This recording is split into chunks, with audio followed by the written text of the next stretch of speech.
నా తెలుగు ప్రజానికానికి, నా అభిమానులందరికీ, కళాభిమానులందరికీ నా హృదయపూర్వక అభివందనాలు. సుదూర సాగర తీరాల దాటి ఖండాంతరాలలో తెలుగు భాషా సంస్కృతి దీపికలు వెలిగించి మాతృభూమికి కీర్తి ఆర్జించి పెడుతున్న తెలుగింటి ఆడపడుచులకు, అన్నదమ్ములకు అందరికీ నా హృదయపూర్వక నమస్కారాలు, కళాభివందనాలు. మీ శంసి ప్రభావంతో, సాంకేతిక విజ్ఞానంతో, వైద్యశాస్త్ర నైపుణ్యంతో, వివిధ రంగాలలో మీ యొక్క నిష్ణాతతో మీరు అందిస్తున్న సేవ కేవలం మీకు ఇక్కడ తృప్తినివ్వడమే కాదు, ఇక్కడ ప్రజలకు సేవ చేయడమే కాదు, మీకు అక్కడ ప్రజల్లో కూడా ఎంతో గౌరవపూరితమైన స్థానాన్ని ఆర్జించి పెట్టాయి శాశ్వతంగా. దాంతోపాటు మన దేశ కీర్తిని కూడా ఇమ్మడింపజేశారు మీరంతా. ఈ సందర్భంగా మీ అందరికీ నా కృతజ్ఞతలు తెలియజేసుకుంటూ, ఇక్కడ అమెరికా దేశంలో ఈ యొక్క దేశపు అటు రాజకీయ, ఆర్థిక మరియు సామాజిక రంగాల్లో ఈ దేశానికి మీరు మీ సేవలను అందిస్తూ, అలాగే ఇక్కడ ప్రభుత్వాలకి మీ సహాయ సహకారాలు అందిస్తూ, అలాగే ప్రభుత్వాలు కూడా మీరు అందించే ఈ సహాయకారాలకు స్పందించి వారు కూడా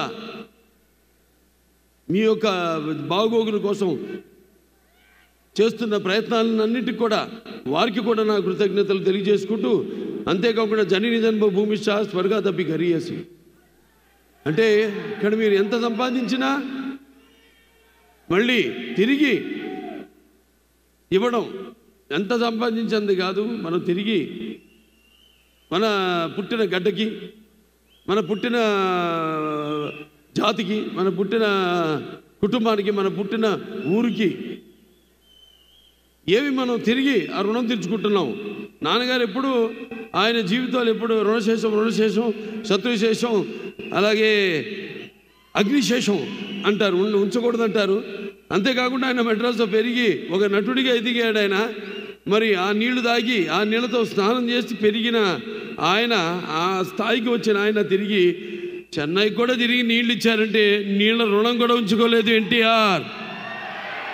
దట్ ఈస్ ఎన్టీఆర్. తిరిగి తెలుగు గంగ ద్వారా చెన్నైకి అయితే నగరానికి నీళ్లు లేవో తాగడానికి ఆ నీళ్లను కూడా తిరిగి ఇచ్చిన మహామనిషి నందమూరి తారక రామారావు గారు. అంటే ముందుగా నాకు ధన్యమైన జన్మనిచ్చి నన్ను మీ అందరి గుండెల్లో ఆయన ప్రతిరూపంగా నిలిపినందుకు దైవాంశ సంభూతుడు. అలాగే నాకు ఆయన కేవలం ఒక తండ్రిగానే కాకుండా నా గురువు, దైవం, ఆయన కారణ జన్ముడు, ఆయన విశ్వవిఖ్యాత నట సార్వభౌమ నటరత్న, తెలుగుదేశం పార్టీ వ్యవస్థాపకులు, అలాగే డాక్టర్ పద్మశ్రీ నందమూరి తారక రామారావు గారికి ఆయన ఈ జయంతి సందర్భంగా మొన్న మే 28న జరుపుకున్నాము. ఇక్కడ కూడా చాలా మన వాళ్ళందరూ కూడా జరుపుకున్నారు. మొత్తం అమెరికాలో జరుపుకున్నారు మన వాళ్ళంతా. అలాగే మొన్న ఆయన మొదటి సినిమా ఆయన మన దేశం విడుదలయ్యి 75 సంవత్సరాలు పూర్తి కావడం, అలాగే నేను ఈ చలనచిత్ర పరిశ్రమలోకి వచ్చి 50 సంవత్సరాలు కావడం, ఇది ప్రపంచ రికార్డు. ఇంతవరకు ఎవ్వరూ ప్రపంచంలో 50 సంవత్సరాలు హీరోగా ఎవరు రాణించలేకపోయారు. ఒక 25-30 సంవత్సరాలు చేయడం, తర్వాత రిటైర్ అవ్వడం, లేకపోతే వేరే క్యారెక్టర్ రోల్స్కి వాళ్ళు షిఫ్ట్ అవ్వడం జరిగింది. కానీ ఒక హీరోగా 50 సంవత్సరాల ఘనత నాకు దక్కింది. అది ఆ పుణ్య దంపతులు బిడ్డగానే పుట్టినందుకు అది వాళ్ళ ఒక ఆశీస్సులు, ఆ కళమ్మ తల్లి ఆశీస్సులు, నా ప్రేక్షక దేవుళ్ళ ఆశీస్సులని నేను భావించుకుంటాను. అంటే రామారావు గురించి ఎంత చెప్పినా ఆ సూర్యుడిని వేలుతో చూపించినట్టే అవుతుంది. ఆయన నడుస్తుంటే మరి పౌరాణికాలు ప్రాణం పోసుకున్నాయి, జానపదాలు జావలీలు పాడాయి, సాంఘికాలు సామాజ గమనాలు అయ్యాయి, పంచం పదునెక్కింది, పాట నాట నిలిచింది, అలాగే కళామ తల్లి కన్నుల పండుగ చేసుకుంది, కడకళలాడింది, గలగల నమ్మింది. మరి కేవలం మన దేశంలోనే కాదు, ప్రపంచంలో ఎక్కడ మనం వెతికి చూసినా ఎక్కడ మనం గాలించినా కూడా మరి అటువంటి ఒక నటుడు ఎవరైతే నటనలో పరకాయ ప్రవేశం చేసి అడుమడుగులో ఆ పాత్ర నింపుకుని ఎలాగైతే నటనకు జీవం పోశారో ఆయన, అలాగే ప్రతి పాత్రను అంటే ఒక రాముడు, కృష్ణుడు, దుర్యోధనుడు, లేకపోతే భీముడు, ప్రతి నాయకుడు కానివ్వండి, నాయకుడు కానివ్వండి ఎలా ఉంటారు అంటే ఒక రామారావు గారు ఒక శిల్పాన్ని చెక్కి శిల్పి కూడా ఆయన ముఖ కవళికలు చెక్కవలసిందే తప్ప అంటే అటువంటి లార్జర్ దెన్ లైఫ్ జీవితం నందమూరి తారక రామారావు గారికి. మరి ఆయన ఆనాడు ప్రతి తెలుగు బిడ్డ, ప్రతి తెలుగు మట్టి గడ్డ కూడా నేను తెలుగు వాడిని అని చాటి చెప్పే ఒక ధైర్యాన్ని, ఒక స్థైర్యాన్ని, ఒక దిగువుని, ఒక ఆత్మవిశ్వాసాన్ని, అలాగే ఒక ఆవేశాన్ని వాళ్ళని బయటికి తీసుకొచ్చి చెప్పే ఒక సత్తా ఇచ్చిన తెలుగు తేజం నందమూరి తారక రామారావు గారు. అలాగే తెలుగుదేశం పార్టీ పెట్టి మరి ఆనాడు ఎంతోమంది ఈ రాజకీయాలకి దూరంగా ఉన్న ఎంతోమందిని, అసలు రాజకీయాలంటే కూడా తెలియని వాళ్ళని, ప్రతి తెలుగు బిడ్డ బొడ్డు కొయ్యక ముందే రాజకీయాలేంటో తెలియజేసిన వాళ్ళలో చైతన్యం రగిల్చిన ఒక నాయకుడు నందమూరి తారక రామారావు గారు. అందుకే నేను అంటుంటాను, ఎన్టీఆర్ అంటే కేవలం నందమూరి తారక రామారావు గారు కాదు, అంటే నటనాలయం, ఆయన ఇల్లు ఒక నటనాలయం, అందులో ఆయన ఒక నటరాజు నరసింహుడు. టీ అంటే తార మండలంలోని తారక ధ్రువ తారకుడు. ఆర్ అంటే రాజాజు రాజర్షి రాజకీయ రమణీయ గమనీయ గుణధాముడు. అందుకే ఆయన అందరి గుండెల్లో నిండుగా మెండుగా ఉండి నేను ఎప్పుడు మీకు అండగా ఉంటానని చెప్పి తెలుగుదేశాన్ని పార్టీని స్థాపించారు. ఎన్నో విప్లవాత్మకమైన పథకాలను ప్రపంచంలోని ఎవరు ధైర్యం చేయని, సాహసించని ఎన్నో విప్లవాత్మకమైన పథకాలను ప్రవేశపెట్టారు. అలాగే ఆ పథకాలన్నీ కూడా ఎన్టీఆర్ రాజకీయాల్లోకి రాకముందు వచ్చిన తర్వాత ఆ పథకాలు అంటే ప్రజల కోసం, వాళ్ళకు మేలు చేయడం కోసమని ఆ పథకాలను ప్రవేశపెట్టి అమలు చేసి ఆయన తర్వాత కూడా ఆ పథకాలను అంటే ప్రవేశపెట్టేలా అమలు చేసేలా చేసిన మహానుభావుడు నందమూరి తారక రామారావు గారు. అందుకే మరి అది ఎన్టీఆర్ దూరదృష్టి. అందుకే ఆయన పేదవాడి బాధ తెలిసిన నాన్న ఆయనే. అలాగే జనం భవితకు ఒక బాట చూపించిన నాన్న ఆయనే. అలాగే ఆయన్ని ముందుండి మంగళహారతులు బట్టి ఆయన్ని ఒక అన్నగా భావించి గౌరవించిన, మహిళలకు ఆర్థిక స్వాతంత్రాన్ని ఇచ్చిన అన్న కూడా నందమూరి తారక రామారావు గారు. ఇది ఇంకా చెప్పుకుంటూ పోతే ఆయన చేసిన విప్లవాత్మకమైన పథకాల గురించి నేను చెప్పాను, ఆ సూర్యుడిని వేలుతో చూపినట్టు అవుతుందని. ఇక నా విషయానికి వస్తే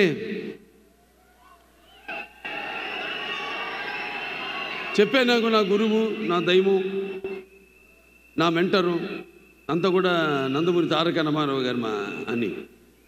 ఆయన్నే ఒక స్ఫూర్తి ప్రదాతగా తీసుకొని మరి అంచెలంచెలుగా ఆయన్ని అంటే నా బాటలో ఆయన్ని అనుసరిస్తూ ఆ అనుకరణలో, అనుసరించడంలో తర్వాత ఉన్న ఆనందాన్ని పొందుతూ ఈనాడు నేను ఒక సానబెట్టుకున్న ఒక వజ్రాన్ని మీ అందరికీ నేను తెలియజేసుకుంటున్నాను.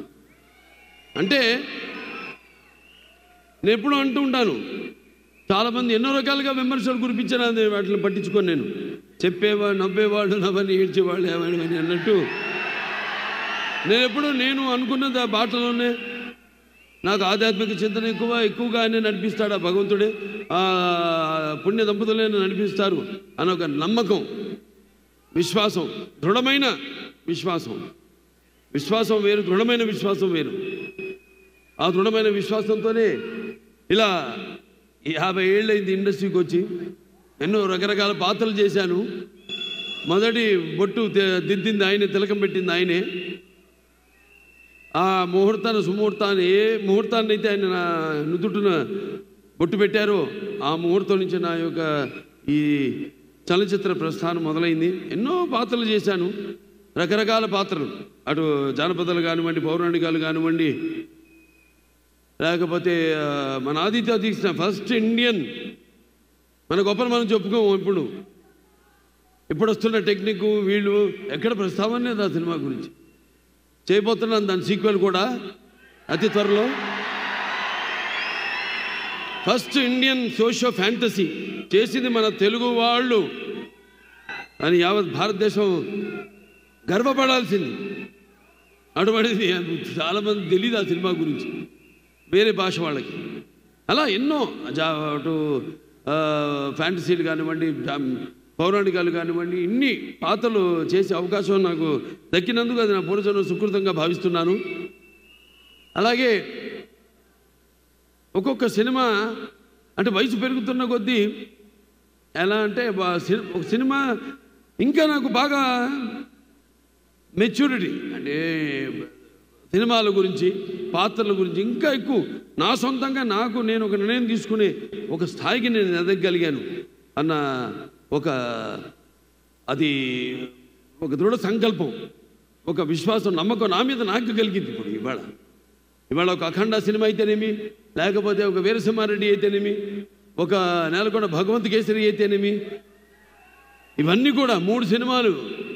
అప్పుడు 86 గుర్తొస్తుంది. 7 సినిమాలు రిలీజ్ అయితే 7లో 6 సినిమాలు సిల్వర్ జూబ్లీలు ఆడినాయి, ఒక సినిమా 100 రోజులు ఆడింది. మళ్ళీ చరిత్ర సృష్టించాలన్నా మేమే, దాన్ని తిరగ రాయాలన్నా మేమే.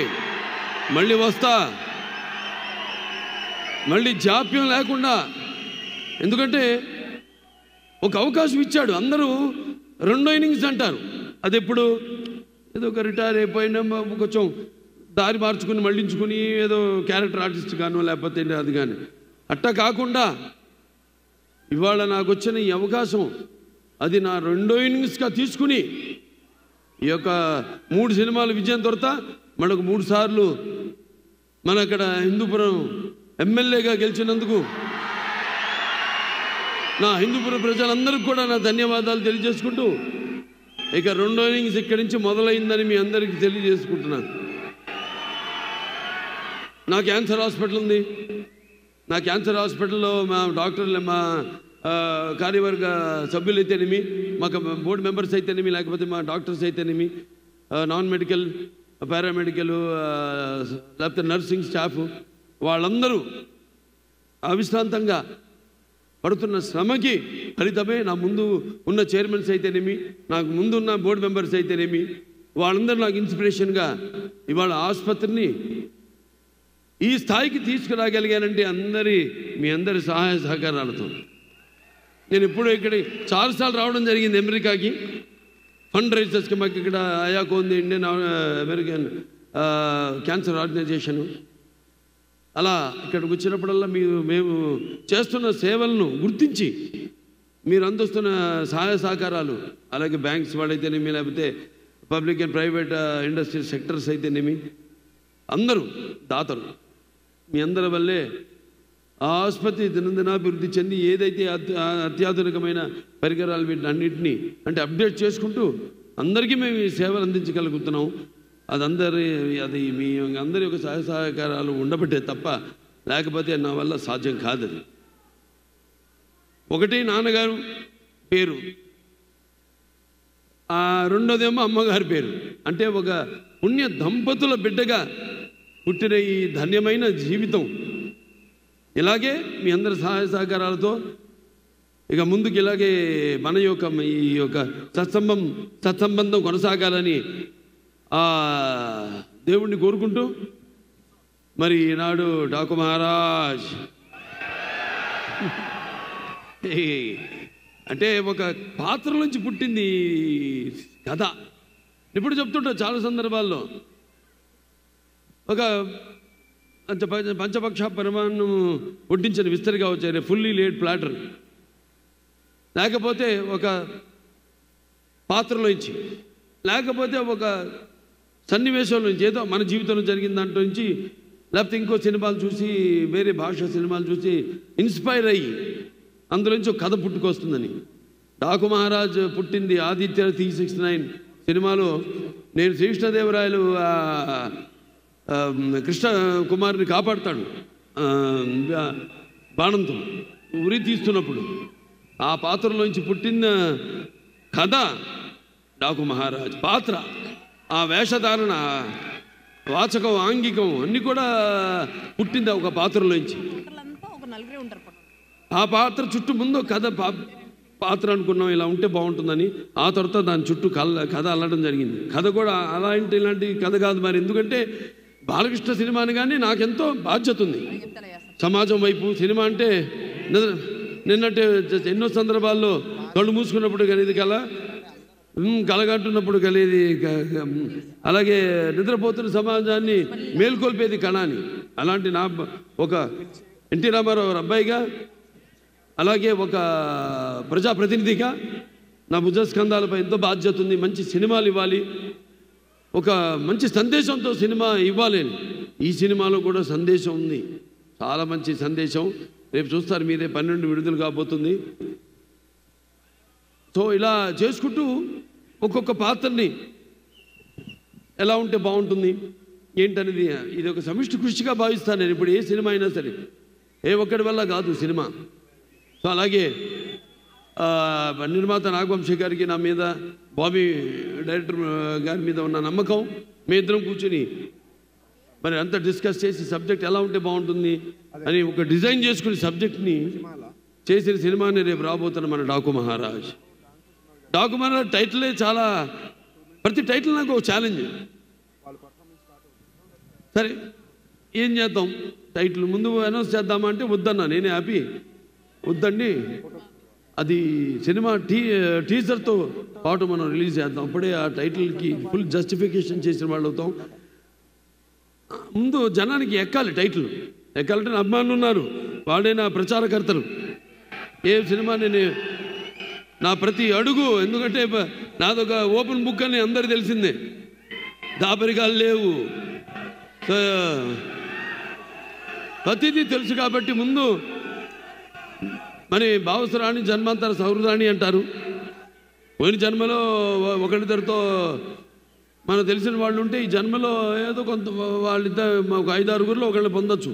కానీ ఇన్ని లక్షల కోట్ల వేల లక్షల కోట్ల మంది అభిమానులు పొందడం అంటే అది మరి ఏ పూర్వజన్మ సుకృతమో, లేకపోతే ఏ జన్మల అనుబంధమో, ఏ విడదీయలేని అనుబంధమో కదా నాకు అనిపిస్తూ ఉంటుంది.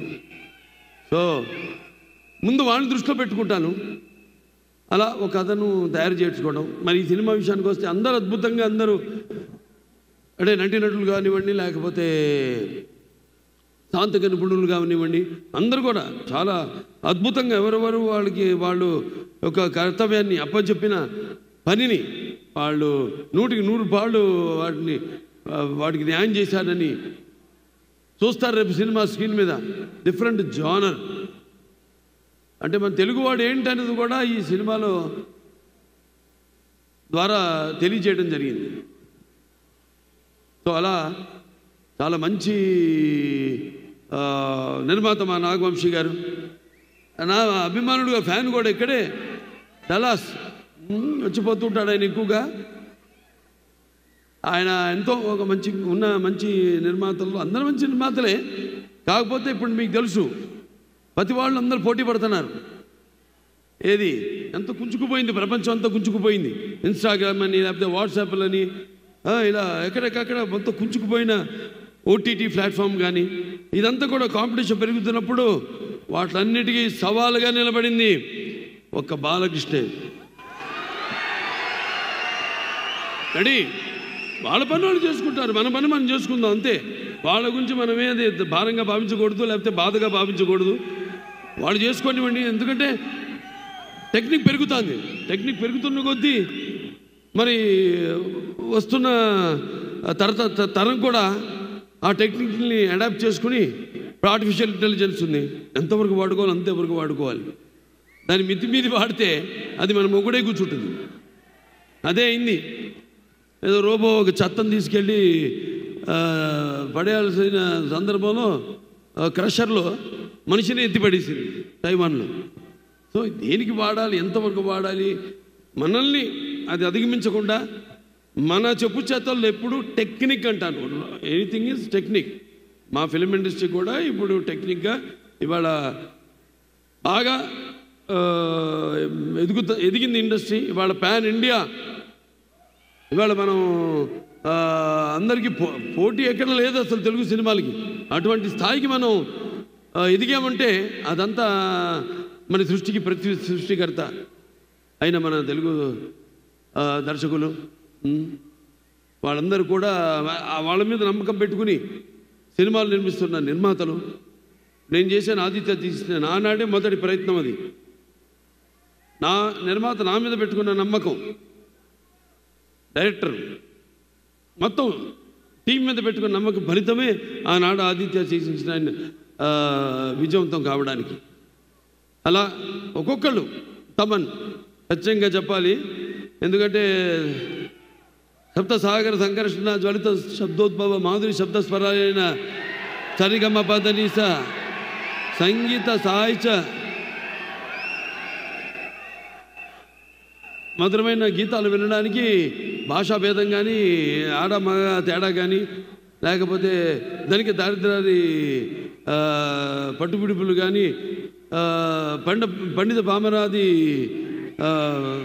హెచ్చుతగ్గులు కానీ ఉండమన్నది. అలాగే అభిమానులు దురభిమానులు అనే అడ్డు గోడ ఉండదని నా నమ్మకం.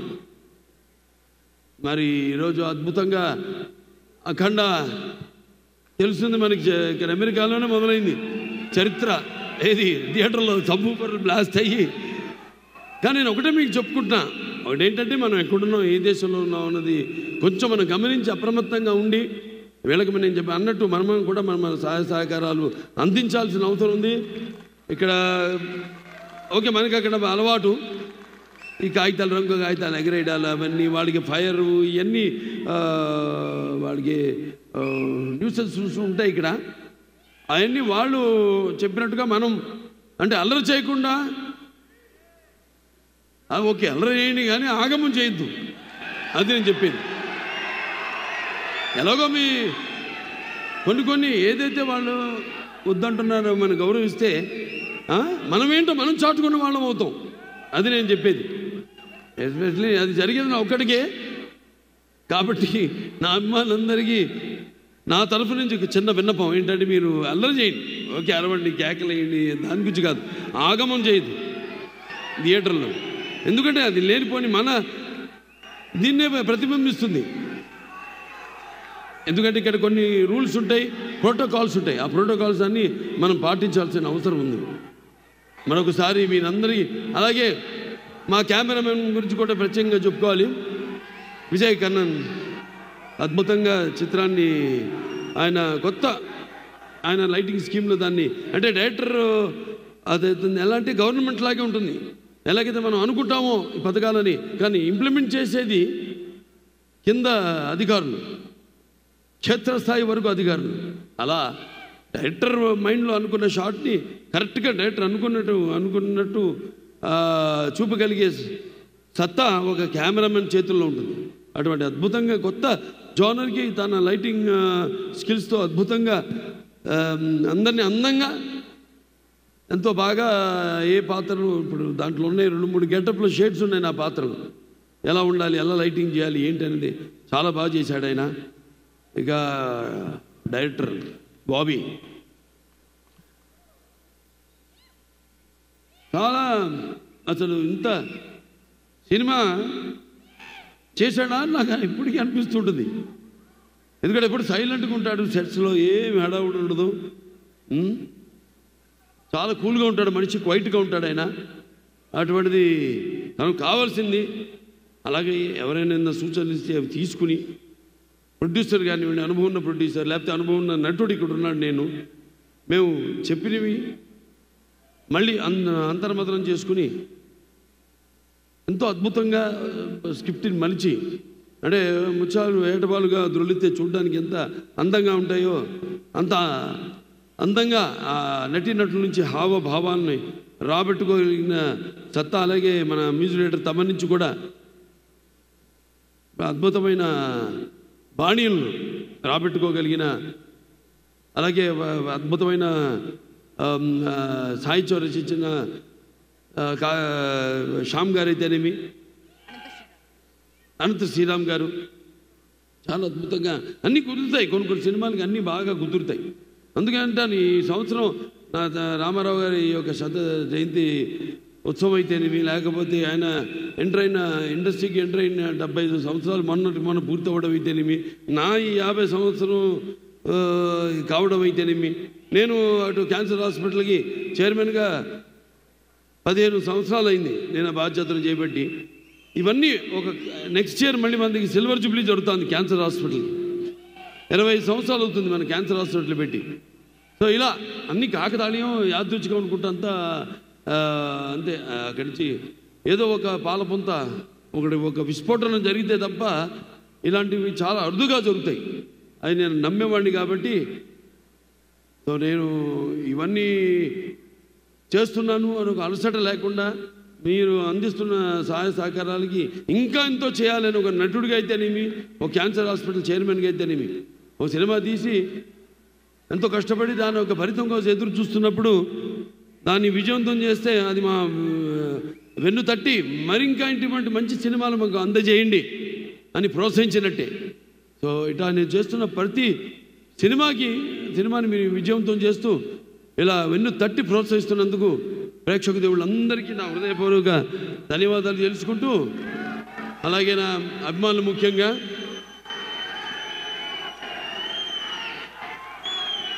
మీరందరూ కూడా కేవలం నేనే కాదు, అది నేను చేస్తున్న సేవా కార్యక్రమాలకు స్పందించి మీరు కూడా మీ యొక్క వంతు సహాయ సహకారాలు ఇప్పుడు మన డలాస్ బాలయ్య యువసేన వాళ్ళు $38,500 ఇవ్వడం జరిగింది క్యాన్సర్ హాస్పిటల్కి. అలా ఎంతోమంది అటు అక్కడేమో హెల్పింగ్ హ్యాండ్స్ అయితేనేమి, మన అనంతపురం, ఇలా ఎంతోమంది కూడా మంచి మంచి సేవా కార్యక్రమాలు కేవలం సినిమా వినోదం కోసం కాదు, నేను చేస్తున్న ప్రతి పని ఆదర్శంగా ఎలాగైతే నేను మా నాన్నగారిని తీసుకున్నానో అలాగే మీరందరూ కూడా తీసుకుంటూ మీకు అంటూ ఒక ప్రత్యేకమైన స్థానాన్ని మీరు ఆపాదించుకున్నందుకు నాకు చాలా గర్వంగా ఉంది. ఇలాంటి అభిమానులు నాకు ఉండడం. సో మరొకసారి అందరికీ మంచి సినిమా వస్తుంది సంక్రాంతికి. అలాగే సంక్రాంతి అంటే అచ్చమైన తెలుగు పండగ సంక్రాంతి, మన పండగ అని చెప్పుకునే పండగ సంక్రాంతి. తర్వాత ఉగాది అఫ్కోర్స్ చూసే ఉంటారు, మన గౌతమిపుత్ర శాత గారిని ఉగాది పండుగ మనం ఎందుకు జరుపుకుంటా ఉన్నది. ఇవాళ మరి ఈ సంక్రాంతి అన్నది ఒక రైతుల పండగ. వాళ్ళు దుక్కు దున్ని నారు పోసి విత్తనాలు, దాని తర్వాత మన నీరు పోసి, ఆ తర్వాత పండాక దాని కోతలు కోసి బస్తాలు నింపి మరి బండ్ల మీదకి ఎక్కించుకుని ఆ సంవత్సరం అంతా పడిన కష్టాన్ని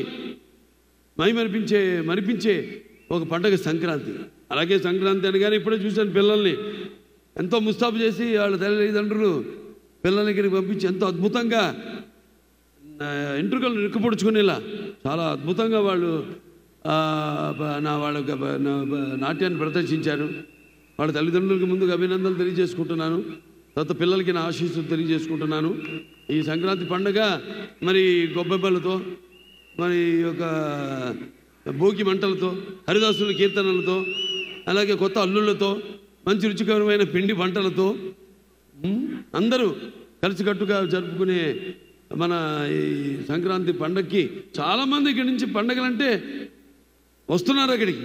వాళ్ళు మొత్తం కుటుంబాన్ని తీసుకుని, పిల్లల్ని తీసుకుని మన సంస్కృతి సంప్రదాయాల్ని ఇక్కడుంటూ అక్కడికంటే కూడా ఎంతో బాగా వాటిని ఇక్కడ జరుపుకుంటూ కళ్ళకు కట్టినట్టు కనపడాలని మళ్ళీ చాలామంది పిల్లల్ని తీసుకెళ్ళి అక్కడ ఆ పండుగలు జరుపుకోవడం మీ అందరికీ నా ఇక ముందు ముందు తరాలు ఎలాగైతే నేను 2 తరాలతో కనెక్ట్ అయిపోయాను నేను. అలాగే మీరు కూడా